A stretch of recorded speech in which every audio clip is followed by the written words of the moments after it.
For those, for those of you that didn't know me, how I conceptualize things is always out of the ordinary. So expect this speech that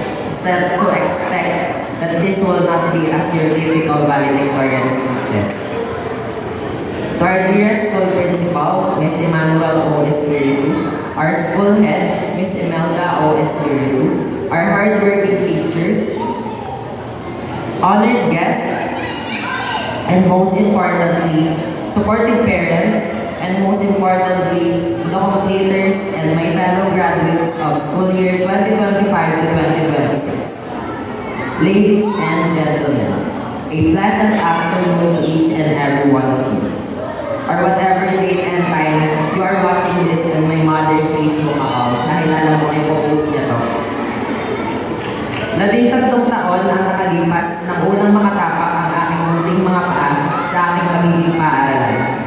At sinong mag-aakala na makalipas ang mahigit isang dekada ay makakapagsalita ako sa inyong harapan. At ngayon ay haharapin ang aking huling pagsusulit sa Newton Science School Incorporated. Ako, si John Terby Talanao, mula sa ika-12 baitang, pangkat STEM. Noon ay isa lamang simpleng estudyante na excited pumasok dahil makikita niya na ang kanyang mga classmate. Ngunit ngayon, isa na siyang estudyante na hinubog ng panahon, karanasan at mga tao ang mag-apply sa kanyang paglalakbay. Ngayon, ay dumako na tayo sa mismong pagsusulit. Test A, true or false? Sa mga nakakakilala sa akin, marahil ay naitanong niyo na kung ano nga ba ang hindi kayang gawin ng isang JC of all trades with highest honor, overachiever, dancer/choreographer at artistic student leader president. True. Ano pa nga ba? Public speaking, digital editing, directing, sports, pageant, lahat yun true. Pero yung kumanta, yung gumangoy, huwag maliit, gumising ng maaga, pagsabayin ang pagtatrabaho at pag-aaral, at tumayo sa sarili mong paa, false. Marami pang ibang talento at kakayahan na wala sa aking katauhan. Kaya saludo ako sa mga taong kayang gawin ang mga bagay na hindi ko kaya. Tandaan na kahit ang mga itinuturing na pinakamagaling ay hindi perfecto at may kahinaan din. Next, test B, identification, directions. Identify every learning and lesson in the past 13 years of the NSSI journey. Number 1, aside from academic lessons, I have learned lifelong skills and traits that will be essential as we face the reality of life. First is business management, perseverance, humility, generosity, optimism, adaptability, and of course, gratitude. I have found my confidence in various performances.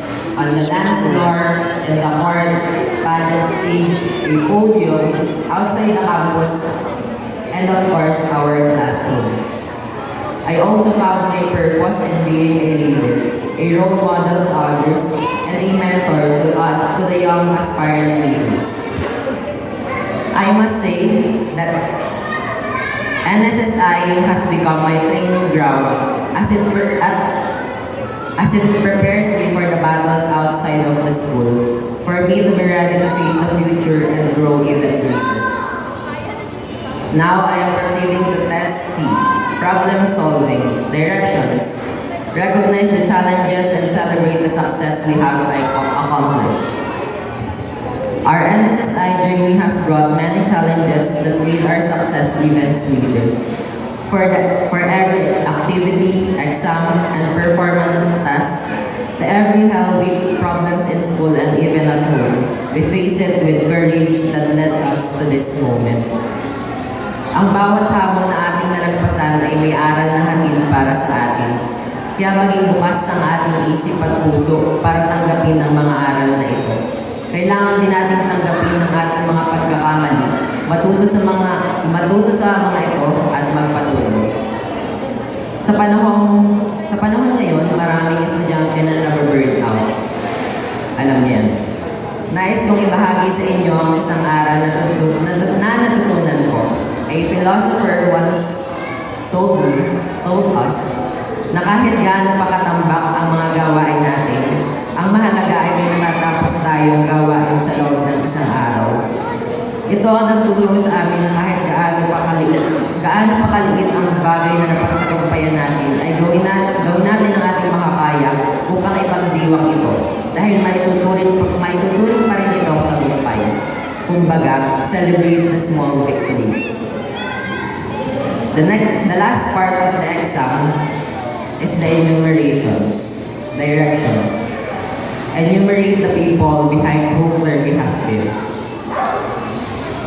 Una sa lahat, nagpapasalamat ko sa Panginoon sa lahat ng biyaya na inibigay niya sa akin.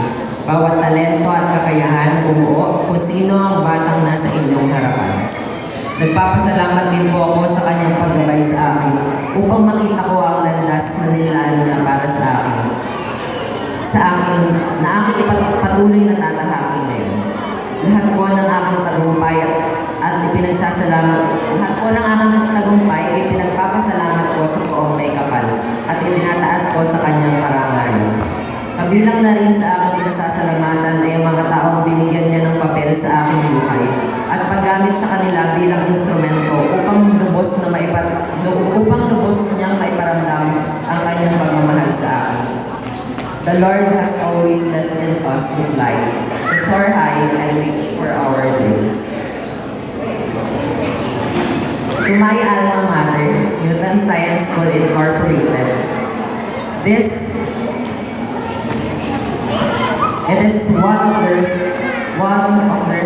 one responsible for building and crafting my wings. This institution made sure that my feathers grow beautifully as I explore and showcase talents and skills. NSSI has truly become my training ground, my safe space, and the cocoon that allows my character to evolve. But this institution is nothing without its educators behind every student's success. That's why I would like to extend my deepest gratitude to each and every teacher that have graced the classroom of Newton Science School Incorporated. To my first teacher at NSSI that had taught and the first teacher who saw my potential, Ma'am Winnie Andal. Siya po ang unang guro na nagturo sa akin nung in-enroll po ako ng aking mga magulang para mag-summer class. Biruin niyo ma'am, parang kahapon lang nangyari ang lahat. Marinaw pa rin sa akin ang mga pangyayari noong araw na yun. Nasa akin po ang karangalan na isa ako sa mga naging estudyante. Also, I would like to thank my first advisor as a Newtonian, Ma'am Ellie. Maraming salamat po sa pagtanggap sa akin sa napakagandang pamilya ko. Kayo po ang isa sa mga taong patuloy na nagtitiwala. Patuloy na nagtitiwala sa mga kakayahan ko hanggang ngayon. Isa ka rin po sa mga unang taong tumulong sa akin noon upang mas mapayabong pa ang aking mga likas na kakayahan at mas paunla rin pa ang mga bagay kung saan ako mahina. Natatandaan ko pa po na nanigaluhan niyo po ako ng sketchpad, charcoal pencil at angkal siya. Kaya Ma'am Emmy, maraming salamat po sa pagtitiwala, sa pagsuporta at paggabay sa akin noong isa pa lamang po akong paslit na bata. Hanggang ngayon na ako ay makarating kung nasaan po ako ngayon. Nais ko rin pong pasalamatan ang lahat ng aking mga naging advisor noong ako ay LM hanggang high school na nakasaksi kung paano ako nagsimula. Kay Teacher Rose, kay Teacher Carla, Teacher Lara, Teacher Lizelle, Teacher Liza, Teacher Marian, maraming salamat po. Sir Ronald, Sir May, Sir Shaila, Sir Jenny, Sir Jeline, Sir Lester, Sir Gian, Ma'am Michelle, Sir Raymar, Ma'am Lovely, Ma'am Ann, Ma'am Ash, and the one and only Sir Dennis Sanchez. I hope we, your old students at NSSI, make you proud. All the important lessons that you have taught us will never be forgotten. And how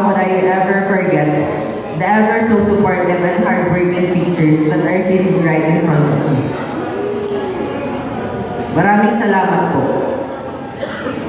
Isa po ako sa nakasaksi sa bawat pagpupursige sa kabila ng mga pinagdadaanan para turuan ng kabataan at may parana sa kanila ang pagmamahal at kahinga ng isang lihing guro. Nawa ay hindi niyo po makalimutan ang ating mga pinagsamahan, hindi lamang sa klase, ngunit pati na rin sa paggagayak ng stage tuwing may event sa paghanda tuwing may foundation day, tuwing may events bago magsimula ang pasukan, at syempre ang handaan, ang Shanghai, ang puto, ang pansit, ang spaghetti, ang tusok-tusok, ang french fries, ang salad ni Ma'am Mary po. Marahil hindi na natin magagawa yan sa kabilang taon. Ngunit napakasaya pong balikan ng mga nabuo nating alaala. You teachers are truly the heart and soul of the NSSI family, and you made my journey here meaningful.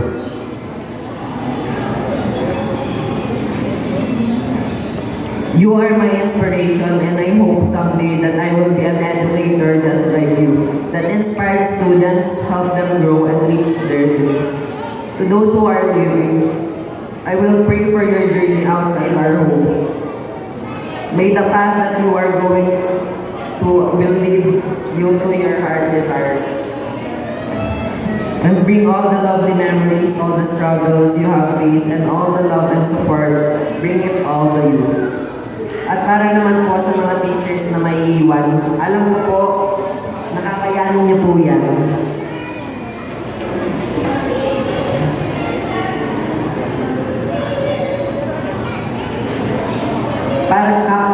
Para naman po sa mga teachers na may iwan, alam ko pong kakayanin niyo po yan para sa mga bata. I am very thankful that you've been part of my life. Mahal na mahal ko po kayong lahat. Kabilang na rin sa pinasasalamatan at pinapahalagan ko ay ang iba't ibang pamilya na nabuo sa NSSI. To my Howling Wolves family, huwag titigil hanggat hindi nakukuha ang pinatong ating inaasam. I will still support and root for you, mga aso. And to all my SSLG SSLG family, hello leaders, I just want to tell you that Kuya Clervy is proud of you for doing a great job in serving our fellow Newtonians. Mawala man kami sa tabi nyo, ay kampante kami dahil alam namin nakakayanin nyo nang wala kami. Basta laging tandaan ang lahat ng karanasan na inyong natutunan bilang isang leader at estudyante. And to our advisor, Miss Mary Joy S.K. Katapang, maraming salamat po sa paggabay sa amin.